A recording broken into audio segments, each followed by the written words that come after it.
வணக்கம் மாணவர்களே, இந்த வீடியோவில் நம்ம இப்போ என்ன பார்க்க போறோம்னா 6ஆம் வகுப்பு முதல் பருவம் இயல் 2ல் இருக்கக்கூடிய முதல் எழுத்தும் சார்பெழுத்தும் தான் பார்க்க போறோம். முதல் எழுத்துக்கள்னா என்ன, சார்பெழுத்துக்கள்னா என்னன்றதை பற்றி தான் இந்த வீடியோவில் பார்க்க போறோம். பக்கம் 33ல் இருக்கு. எழுத்துக்கள் வந்து இரண்டு வகைப்படும். அவை முதல் எழுத்துக்கள், சார்பு எழுத்துக்கள். இந்த முதல் எழுத்துக்கள்னா என்ன அப்படின்றது நிறைய பேருக்கு தெரியாது. முதல் எழுத்துக்கள்னா என்னன்னா, உயிரெழுத்துக்கள் 12 மெய்யெழுத்துக்கள் 18, உயிரெழுத்துக்கள் 12 மெய்யெழுத்துக்கள் 18 ஆகிய 30 எழுத்துக்களும் முதல் எழுத்துக்கள் ஆகும். பிற எழுத்துக்கள் தோன்றுவதற்கும் இயங்குவதற்கும் முதற்காரணமாக இவை இருக்கின்றன. எனவே இவற்றை முதல் எழுத்துக்கள் என்கிறோம். அதாவது என்ன சொல்றாங்கன்னா, உயிரெழுத்துக்கள் வந்து எப்படின்னா 12 அ இ ஈ உ உ ஏ ஏ ஐ ஓ ஓ ஔ அந்த 12 எழுத்துக்களும், மெய் எழுத்துக்கள் இக்கிலிருந்து இன்னும் வரை இருக்கக்கூடிய 18 மெய் எழுத்துக்களும், இந்த 30 எழுத்துக்களும் தான் வந்து என்னது முதல் எழுத்துக்கள். அதாவது உயிரெழுத்துக்கள்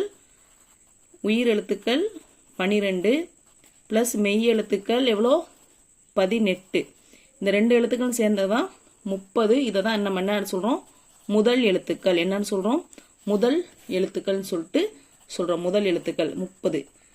சரிங்களா. இது என்ன, உயிரெழுத்துக்கள் வந்து ஆ முதல் ஔ வரை இருக்கும். இது வந்து இக்கிலிருந்து இன்னு வரைக்கும். இதுதான் வந்து இந்த 30 எழுத்துக்கள் தான் என்னன்னு சொல்றோம், முதல் எழுத்துக்கள் சொல்றோம். ஏன்னா இந்த உயிரெழுத்துக்களும் மெய் எழுத்துக்களும் சேர்ந்துதான் மற்ற எழுத்துக்கள் ப கா கா கி கி கு கு ஞ இதெல்லாம் சொல்றோம் இல்லைங்களா. இந்த எழுத்துக்கள்லாம் தோன்றுவதற்கு, அந்த 216 எழுத்துக்கள் உருவாவதற்கு இந்த 30 எழுத்துக்கள் தான் காரணமாக இருக்கிறது. அதனால இந்த 30 எழுத்துக்களையும் முதல் எழுத்துக்கள் சொல்றோம். மீதி இருக்கக்கூடிய மற்ற எழுத்துக்கள் என்ன சொல்றோம், சார்பு எழுத்துக்கள் சொல்றோம். சரிங்களா. அந்த 216 எழுத்துக்கள் இருக்கு இல்லைங்களா, அதெல்லாம் வந்து இதுல வந்துடும், சார்பு எழுத்துக்கள்ல வந்துவிடும். உயிரெழுத்துக்கள் 12 மெய்யெழுத்துக்கள் 18 ஆகிய 30 எழுத்துக்களும் முதல் எழுத்துக்கள் ஆகும். பிற எழுத்துக்கள் தோன்றுவதற்கும் இயங்குவதற்கும் முதற்காரணமாக இவை இருக்கின்றன. எனவே இவற்றை முதல் எழுத்துக்கள் என்கிறோம். அதாவது இப்ப எப்படி அம்மா அப்பான்னு எடுத்துங்க, அம்மா அப்பா தான் வந்து முதல் எழுத்துக்கள். அதுக்கப்புறம் வர குழந்தைங்கள்லாம் வந்து என்ன சொல்லுவாங்க, சார்பு எழுத்துக்கள். அந்த மாதிரி தான் இங்க படத்துல நம்மளுக்கு கொடுத்துருக்காங்க பாருங்க. முதல் எழுத்துக்கள்னா அம்மாவை கொடுத்துருக்காங்க பாருங்க, சார்பு எழுத்துக்கள்னா இங்க குழந்தைகளை குட்டிகளை கொடுத்துருக்காங்க பாருங்க. என்னது, யானை கன்றுகளை கொடுத்துருக்காங்க பாருங்க. அதன் மூலமா வரக்கூடிய எல்லாத்தையும் என்ன பண்றோம், சார்பு எழுத்துக்கள் சொல்றோம். அடுத்து பாருங்க, சார்பு எழுத்துக்கள். முதல் எழுத்துக்களை சார்ந்து வரும் எழுத்துக்கள் சார்பு எழுத்துக்கள். இவை 10 வகைப்படும். முதல் எழுத்துக்களை சார்ந்து வரும் எழுத்துக்கள் சார்பு எழுத்துக்கள். இவை 10 வகைப்படும். என்னென்ன, உயிர்மை, ஆயுதம், உயிரளபடை, ஒற்றளபடை, குற்றிய லுகரம், குற்றிய லிகரம், ஐகார குறுக்கம், ஔகார குறுக்கம், மகர குறுக்கம், ஆயுத குறுக்கம். இந்த 10 தான் வந்து என்னது, சார்பு எழுத்துக்கள்.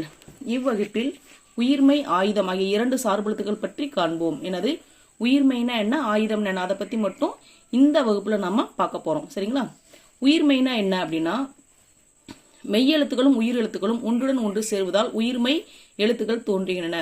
அதாவது மெய்யெழுத்துக்களும் உயிரெழுத்துக்களும் ஒன்றுடன் ஒன்று சேர்வதால் என்ன தோன்றுது, உயிர்மை எழுத்துக்கள் தோன்றுகின்றன. இங்க பாருங்க, உயிர்மை எழுத்தின் ஒளி வடிவம் மெய்யும் உயிரும் சேர்ந்ததாக இருக்கும். இப்ப பாருங்க, கா ஃபார் எக்ஸாம்பிள் உயிர்மை எழுத்துக்கு கா சொல்றோம்.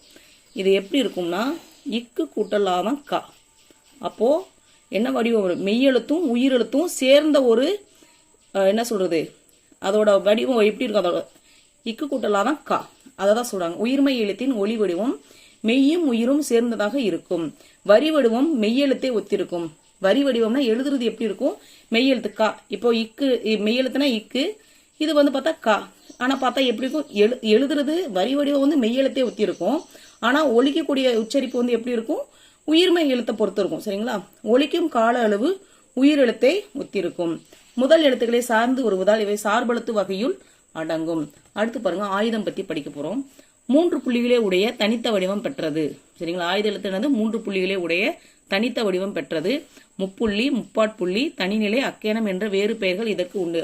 ஆயுதத்துக்கு வேற வேறு பெயர்கள் என்னன்னா, முப்புள்ளி, முப்பாட்புள்ளி, தனிநிலை, அக்கேனம்.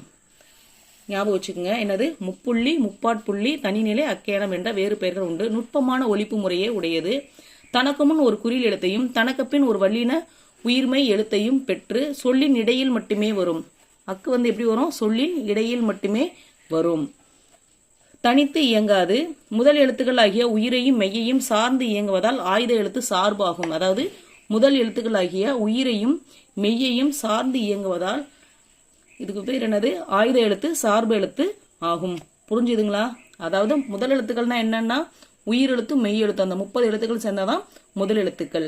சார்பு எழுத்துக்கள்னா என்னன்னா உயிரையும் மெய்யையும் சார்ந்து வரக்கூடிய எழுத்துக்கள் சார்பு எழுத்துக்கள். அதுல 10 வகை இருக்கு. உயிர்மெய், ஆயுதம், உயிரளபடை, ஒட்டளபடை, குற்றியலுகரம், குற்றியலிகரம், ஐகார குறுக்கம், ஔகார குறுக்கம், ஆயுத குறுக்கம், மகர குறுக்கம், ஆயுத குறுக்கம். இப்போ இதுல உயிர்மெய் ஆயுதம் பத்தி இந்த 6ஆம் வகுப்புல இந்த பாடத்தை நம்ம படிக்கிறோம். உயிர்மெய்னா என்னன்னா உயிரெழுத்து மெய்யெழுத்தும் சேர்ந்து உருவாகிறதா உயிர்மெய் எழுத்துக்கள்.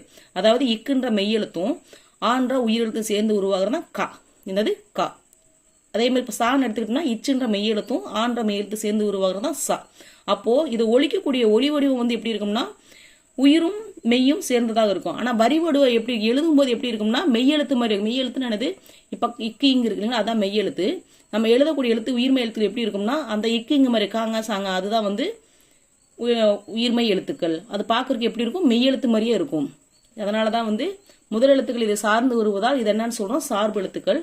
ஆயுதம்னா என்னன்னு சொல்றாங்க? 3 புள்ளியில உடைய தனித்த வடிவம் பெற்றது. அதுக்கு 4 பேர் இருக்கு. முப்புள்ளி, முப்பாட்புள்ளி, தனிநிலை, அக்கையனம்.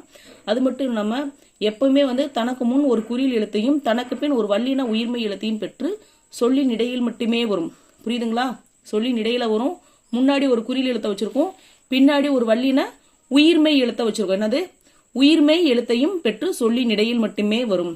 தனித்து இயங்காது. என்ன பண்ணாது? தனித்து இயங்காது. இப்ப நம்ம புக் பேக் கொஸ்டின் ஆன்சர்ஸ் பார்க்கலாம்.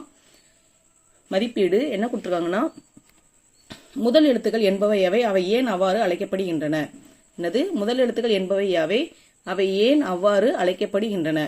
இதான் முதல் கேள்வி. பதில் பாருங்க. முதல் எழுத்துக்கள் என்பவை யாவை?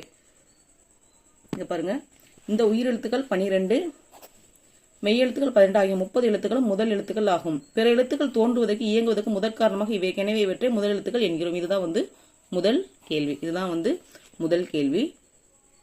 இரண்டாவது கேள்வி பாருங்க. சார்பு எழுத்துக்கள் எத்தனை, அவை யாவை? சார்பு எழுத்துக்கள் எத்தனை, அவை யாவை? பாருங்க, சார்பு எழுத்துக்கள் பக்கம் 33 இருக்கு பாருங்க. முதல் எழுத்துக்களை சார்ந்து வரும் எழுத்துக்கள் சார்பு எழுத்துக்கள். இவை எத்தனை? 10 வகைப்படும். எத்தனை வகைப்படும்? 10 வகைப்படும். அந்த 10 வகைகளையும் குறிச்சுக்கோங்க. சரிங்களா? 10 வகைகளையும் குறிச்சுங்க. இதுதான் இரண்டாவது கேள்வி.